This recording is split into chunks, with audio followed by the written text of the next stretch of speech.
വെള്ളത്തിൽ പോകും വെച്ചെടുത്തുകളേ ഇതിനുണ്ട് ഞാൻ കാണിച്ചാൽ വീട്ടിൽ പോയിട്ട് കേട്ടോ.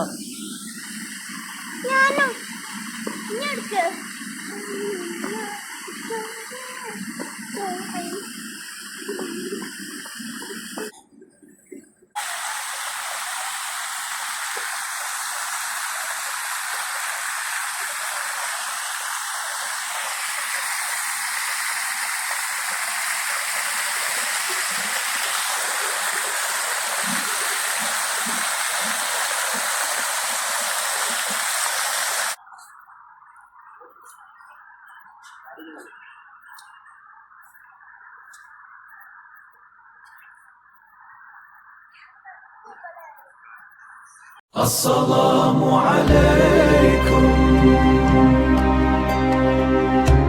I think you will be very comfortable here.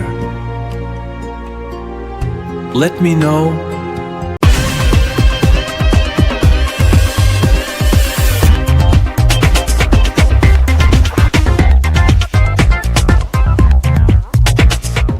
ഒരിക്കൽ മാത്രം അനുവദിച്ചു കിട്ടിയ സുന്ദരവും അമൂല്യവുമായ മനുഷ്യജീവിതം, അത് ഉറ്റവർക്കും ഉടയവർക്കും സമൂഹ നന്മയ്ക്കും നാടിൻ്റെ വളർച്ചയ്ക്കും വേണ്ടി സ്വയം സമർപ്പിച്ച് സ്വപ്നങ്ങളും മോഹങ്ങളും സുഖാനുഭൂതികളും ഹൃദയത്തിലൊതുക്കി കൊടും ചൂടിലും തണുപ്പിലുമെല്ലാം സ്വയം ഒരുകി മറ്റുള്ളവർക്കായി വെളിച്ചമേകുന്ന നമ്മുടെ പ്രിയ സഹോദരങ്ങൾക്ക് നാം കനിഞ്ഞേകിയൊരു പേരുണ്ട്: പ്രവാസികൾ. അതുമാത്രമേ അവർക്ക് പലപ്പോഴും ജീവിതത്തിൽ കിട്ടുന്ന അലങ്കാരമായിട്ടുണ്ടാവാറുള്ളൂ. അതല്ല നമ്മുടെ കടമ. പ്രാർത്ഥിക്കുക, അവർക്ക് വേണ്ടി, അവരുടെ സാന്ത്വനത്തിനു വേണ്ടി ആശ്വാസമാവുക. അല്ലാഹ് ഖൈർ ചെയ്യട്ടെ.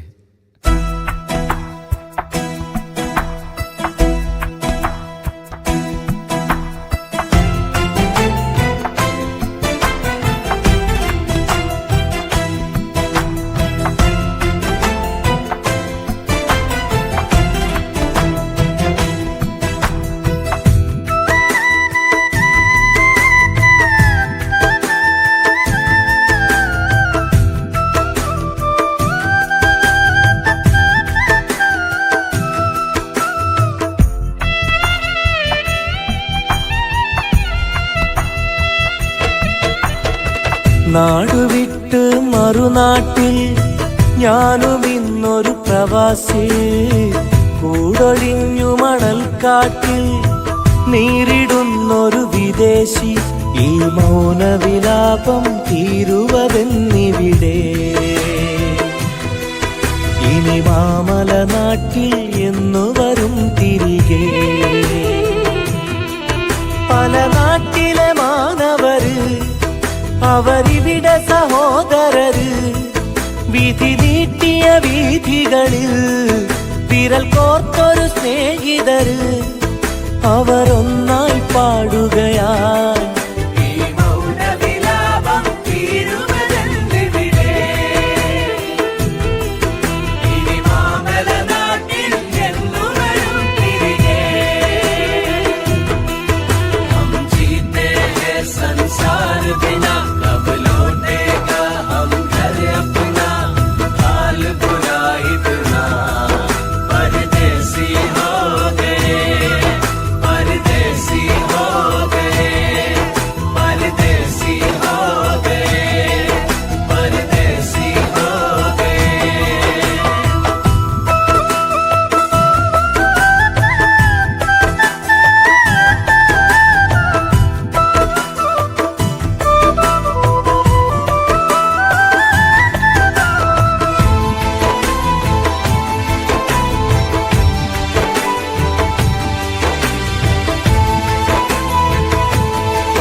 കാത്തു കാത്തോരവധി വരുമ്പോൾ കൽബകം കുളിരും.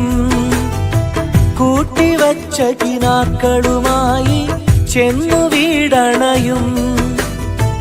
ഉറ്റവർക്കായി എല്ലാം നൽകിയിടും. ഉണ്ടുറങ്ങി ദിനവും നീങ്ങിടും. പോകാനിനിയും വൈകുന്നെന്റെ സ്ഥിരം മൊഴി ശരമായി. മരുഭൂമിയിലോ മലനാടിതിലോ പ്രവാസി ഞാൻ മകനായി.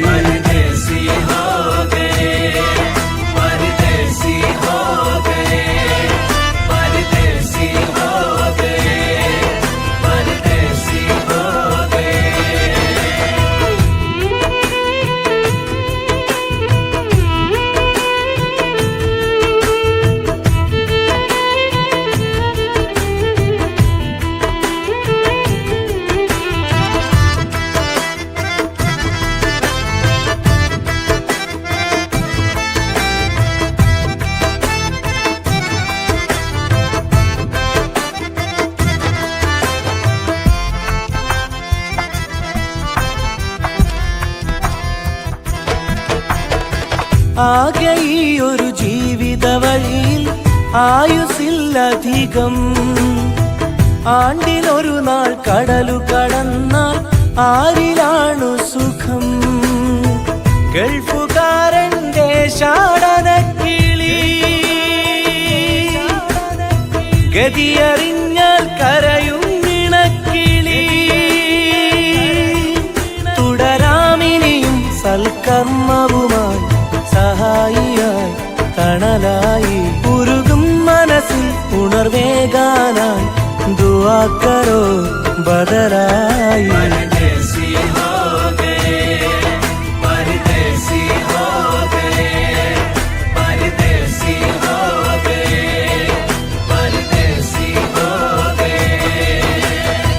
നാടുവിട്ട് മറുനാട്ടിൽ ഞാനും ഇന്നൊരു പ്രവാസി.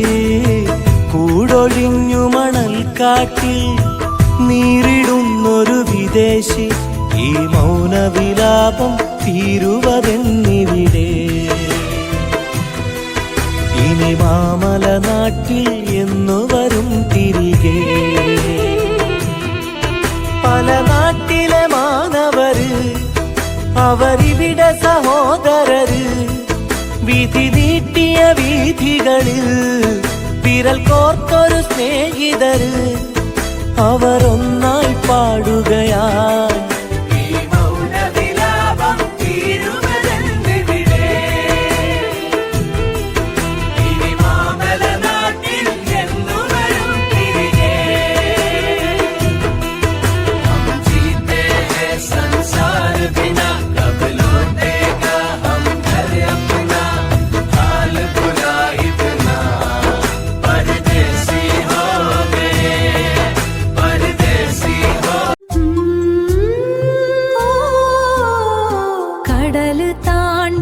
കപ്പലുകൾ കരളിൽ നിന്റെ ഓർമ്മകൾ.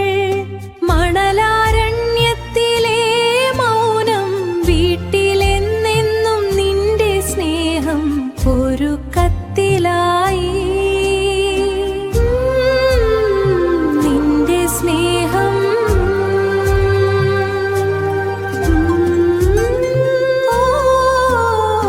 കടല് താണ്ടിയ കപ്പലുകൾ കരളിൽ നിന്റെ ഓർമ്മകൾ. മണലാരണ്യത്തിലെ മൗനം വീട്ടിലെന്നെന്നും നിന്റെ സ്നേഹം ഒരു കത്തി. ങ്ങൾക്കും പിന്നിൽ വിയർപ്പൊഴുക്കി ഉരുകിത്തീർന്ന ആയിരക്കണക്കിന് പ്രവാസികളുടെ കണ്ണീരിന്റെ കഥയുണ്ട്. പ്രധാനപ്പെട്ട ഒരു കാര്യം നമ്മൾ ഓർക്കേണ്ടത്, ഇന്നത്തെ പോലെ വിമാന സൗകര്യങ്ങളോ വാട്സാപ്പിൽ മുഖം നോക്കി സംസാരിക്കാനോ ഉള്ള വഴികളില്ലാത്ത ഒരു കാലമുണ്ടായിരുന്നു.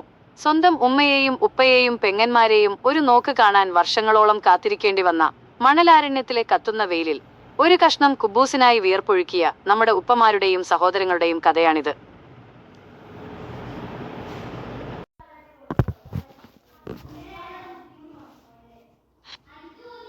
മണലാരണ്യത്തിലെ കനൽ വഴികൾ ഒരു പഴയകാല പ്രവാസി ഇതിഹാസം. 60കളുടെയും 70കളുടെയും കാലഘട്ടം. മലബാറിലെ പച്ചപ്പാർന്ന ഗ്രാമങ്ങളിൽ അന്ന് ദാരിദ്ര്യം പെയ്തിറങ്ങിയ നാളുകളായിരുന്നു. വീടിന്റെ ഓലമേഞ്ഞ മേൽക്കൂരയിലൂടെ മഴവെള്ളം അകത്തേക്ക് ഒലിച്ചിറങ്ങുമ്പോഴും ഉമ്മയുടെ മാറാത്ത ചുമ കേൾക്കുമ്പോഴും ഹംസ എന്ന യുവാവിന്റെ ഉള്ളുലഞ്ഞു. വീട്ടിൽ അന്ന് കഞ്ഞി വെക്കാൻ വകയില്ലായിരുന്നു. കല്യാണപ്രായമെത്തിയ 2 സഹോദരിമാരും പഠിക്കാൻ കൊതിക്കുന്ന ചെറിയ അനുജനുമടങ്ങുന്ന ആ വലിയ കുടുംബത്തെ രക്ഷിക്കാൻ ഹംസയ്ക്ക് മുന്നിൽ മറ്റു വഴികളില്ലായിരുന്നു. നാട്ടിലെ പണികൾ കൊണ്ട് ഒരു നേരത്തെ വിശപ്പടക്കാൻ പോലും കഴിയില്ലെന്ന് ബോധ്യമായപ്പോൾ ഹംസ ഒരു കഠിനമായ തീരുമാനമെടുത്തു. മണലാരണ്യത്തിലേക്ക് കടൽ കടക്കണം. കയ്യിലുണ്ടായിരുന്ന തുണ്ട് ഭൂമി പണയം വെച്ചാണ് അവൻ ഒരു ഉരുവിൽ കയറാനുള്ള പണം സംഘടിപ്പിച്ചത്. വിസയോ പാസ്പോർട്ടോ ഇന്നത്തെ പോലെ വിമാന സൗകര്യങ്ങളോ ഇല്ലാത്ത ആ കാലത്ത് മരണത്തെ മുഖാമുഖം കണ്ടുകൊണ്ടുള്ള യാത്രയായിരുന്നു അത്. ഒരു ചെറിയ ഉരുവിൽ 100-ലധികം ആളുകൾ തിങ്ങിപ്പാർന്നു. ശ്വാസം മുട്ടുന്ന അവസ്ഥ, കത്തുന്ന വെയിൽ, ഉപ്പുകാറ്റ്. ഉമ്മ കെട്ടിത്തന്ന പൊതിച്ചോറ് 2-ാം ദിവസം തന്നെ തീർന്നു. പിന്നെ ആകെ ഉണ്ടായിരുന്നത് ഉപ്പുവെള്ളത്തിന്റെ ഗന്ധം മാത്രമായിരുന്നു. ദിവസങ്ങൾ നീണ്ട യാത്രക്കിടയിൽ പച്ചവെള്ളം പോലും കുടിക്കാനില്ലാതെ പലരും തളർന്നു വീണു. കൂടെയുള്ള യാത്രികർ മരിച്ചു വീഴുമ്പോൾ അവരെ കടലിൽ തന്നെ താഴ്ത്തേണ്ടി വന്ന കാഴ്ച ഹംസയെ തളർത്തി. 10-ാം ദിവസം ദൂരെ മണൽത്തിട്ടകൾ കണ്ടപ്പോൾ മാത്രമാണ് ശ്വാസം നേരെ വീണത്. പോലീസിന്റെ കണ്ണു വെട്ടിച്ച് പാതിരാത്രിയിൽ കടലിലേക്ക് ചാടി നീന്തിയാണ് ഹംസ ദുബായ് തീരത്ത് കരപറ്റിയത്. നനഞ്ഞു കുതിർന്ന വസ്ത്രങ്ങളുമായി ഒന്നുമില്ലാത്തവനായി ആ മണലാരണ്യത്തിൽ അവൻ ആദ്യമായി കാലുകുത്തി. പിന്നീടുള്ള ജീവിതം അതികഠിനമായിരുന്നു. ഇന്നത്തെ പോലെ എയർ കണ്ടീഷനുകളോ ആഡംബരങ്ങളോ ഇല്ലാത്ത കാലം. 50 ക്യാരറ്റ് സർഫ് എക്സ്റ്റാസി ചൂടിൽ മണൽ തിളച്ചു മറിയുമ്പോൾ തണലില്ലാത്ത ആ മരുഭൂമിയിൽ അവൻ സിമന്റ് ചാക്കുകൾ ചുമന്നു. തകർഷീറ്റ് മേഞ്ഞ ലേബർ ക്യാമ്പുകളിൽ വിയർത്തു കുളിച്ചാണ് രാത്രികൾ കഴിച്ചുകൂട്ടിയത്. ഒരു ചായ കുടിക്കാൻ തോന്നുമ്പോൾ പോലും നാട്ടിലെ കുടുംബത്തിന്റെ ദാരിദ്ര്യം അവൻ ഓർക്കും. വിശപ്പടക്കാൻ ഒരു കഷ്ണം കുബൂസും വെള്ളവും മാത്രം കഴിച്ച് അവൻ പണിയെടുത്തു. മാസത്തിലൊരിക്കൽ വരുന്ന കത്തുകളായിരുന്നു അവന്റെ ഏക ആശ്വാസം. പോസ്റ്റ്മാൻ സൈക്കിളിൽ വരുമ്പോൾ ഹംസയുടെ വീടിന് മുന്നിൽ ഉമ്മ കാത്തു നിൽക്കുമായിരുന്നു. മാസങ്ങൾ വൈകിയെത്തുന്ന കത്തുകൾ ആ ഉമ്മ നെഞ്ചോട് ചേർത്ത് പിടിച്ചു കരഞ്ഞു. തിരിച്ച് ഹംസയ്ക്ക് ലഭിക്കുന്ന കത്തുകളിൽ പെങ്ങന്മാരുടെ വിവാഹത്തെക്കുറിച്ചും വീടിന്റെ കടബാധ്യതകളെക്കുറിച്ചും മാത്രമായിരുന്നു ഉണ്ടായിരുന്നത്. ഓരോ കത്തും വായിച്ചു തീർക്കുമ്പോൾ ക്യാമ്പിലിരുന്ന് ഹംസ തേങ്ങും. നാട്ടിലേക്കൊരു ഫോൺ വിളിക്കാൻ പോലും അന്ന് കിലോമീറ്ററുകൾ നടന്ന് PDP ബൂത്തിൽ പോയി മണിക്കൂറുകളോളം വരി നിൽക്കണമായിരുന്നു. വർഷങ്ങൾ 10 കഴിഞ്ഞു. തന്റെ ചോര നീരാക്കി അയച്ച പണം കൊണ്ട് സഹോദരിമാരുടെ വിവാഹം ഭംഗിയായി നടന്നു. വീട് പുതുക്കിപ്പണിതു. അനുജൻ പഠിച്ചു വലുതായി. ഒടുവിൽ ഒരു വലിയ ട്രങ്ക് പെട്ടിയുമായി ഹംസ നാട്ടിലെ വിമാനത്താവളത്തിലിറങ്ങി. പെട്ടി നിറയെ മിഠായികളും സോപ്പുകളും തുണികളും ഉണ്ടായിരുന്നു. പക്ഷേ ആ പെട്ടിക്കുള്ളിൽ ആരും കാണാത്ത ഒന്നുകൂടി ഉണ്ടായിരുന്നു. ഹംസയുടെ നഷ്ടപ്പെട്ടു പോയ 10 വർഷത്തെ യൗവനവും കണ്ണീരും. നാട്ടിലെത്തിയപ്പോൾ ഹംസ അറിഞ്ഞ ആ സത്യം അവനെ തകർത്തു കളഞ്ഞു. തന്റെ ഉമ്മ മരിച്ചിരിക്കുന്നു. പ്രവാസത്തിനിടയിൽ ഉമ്മ മരിച്ച വിവരം പോലും മാസങ്ങൾക്ക് ശേഷമാണ് അവൻ അറിഞ്ഞത്. ഉമ്മയുടെ ഖബറിനരികെ ഇരുന്ന് അവൻ പൊട്ടിക്കരഞ്ഞു. തന്റെ അധ്വാനം കൊണ്ട് പണിത പുതിയ വീട്ടിൽ എല്ലാവരും സന്തോഷമായിരിക്കുന്നു. പക്ഷേ ഹംസ അവിടെ ഒരു വിരുന്നുകാരനെ പോലെയായി മാറി. എല്ലാവർക്കും ഹംസ കൊണ്ടുവന്ന സമ്മാനങ്ങളിലായിരുന്നു കണ്ണ്. അവന്റെ ഉള്ളിലെ നോവ് ആരും തെരഞ്ഞില്ല. ഇന്ന് നമ്മൾ കാണുന്ന മലയാളി പ്രവാസത്തിന്റെ സൗകര്യങ്ങൾക്കെല്ലാം പിന്നിൽ ഇത്തരത്തിൽ ആയിരക്കണക്കിന് ഹംസക്കമാരുടെ കണ്ണീരും വിയർപ്പുമുണ്ട്. സ്വന്തം ജീവിതം മറന്ന് കുടുംബത്തിനു വേണ്ടി ഉരുകിത്തീർന്ന ആ പഴയകാല പ്രവാസികളെ നമുക്ക് നന്ദിയോടെ സ്മരിക്കാം. പണമല്ല, പരസ്പരമുള്ള സ്നേഹവും സാന്നിധ്യവുമാണ് ഏറ്റവും വലിയ സമ്പാദ്യമെന്ന് ഈ കഥ നമ്മെ ഓർമ്മിപ്പിക്കുന്നു.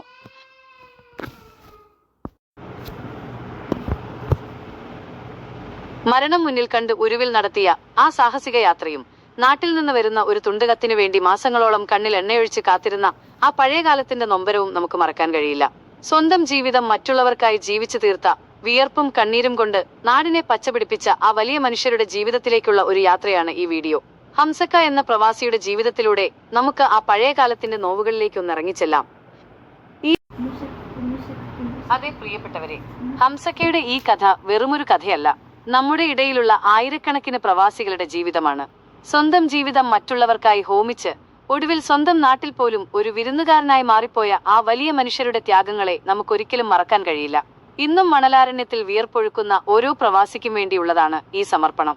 അള്ളാഹു അവരുടെ പ്രയാസങ്ങൾ നീക്കിക്കൊടുക്കട്ടെ, അവർക്ക് ബറക്കത്ത് നൽകട്ടെ എന്ന് നമുക്ക് പ്രാർത്ഥിക്കാം. ഈ ചെറിയ ചരിത്രം നിങ്ങളുടെ ഉള്ളിൽ പഴയകാലത്തിന്റെ ഒരു ഓർമ്മയെങ്കിലും ഉണർത്തിയെങ്കിൽ ഈ വീഡിയോ മറ്റുള്ളവരിലേക്കും എത്തിക്കുക. നമ്മുടെ പഴയ പ്രവാസികളെക്കുറിച്ചുള്ള നിങ്ങളുടെ ഓർമ്മകളും അഭിപ്രായങ്ങളും താഴെ കമന്റ് ബോക്സിൽ രേഖപ്പെടുത്താൻ മറക്കരുത്.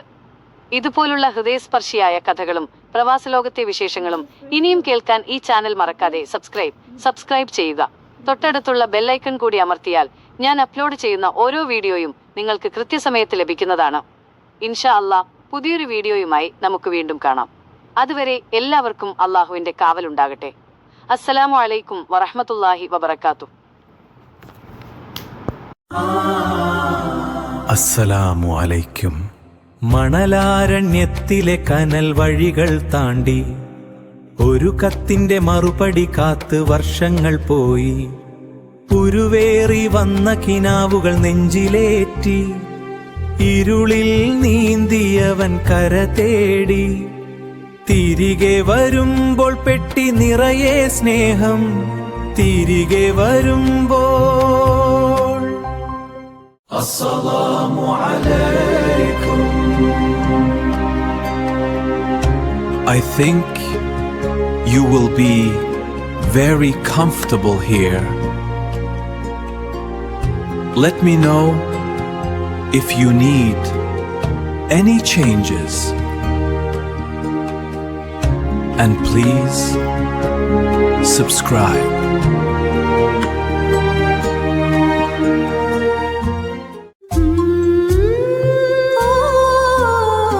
കടല് താണ്ടിയ കപ്പലുകൾ കരളിൽ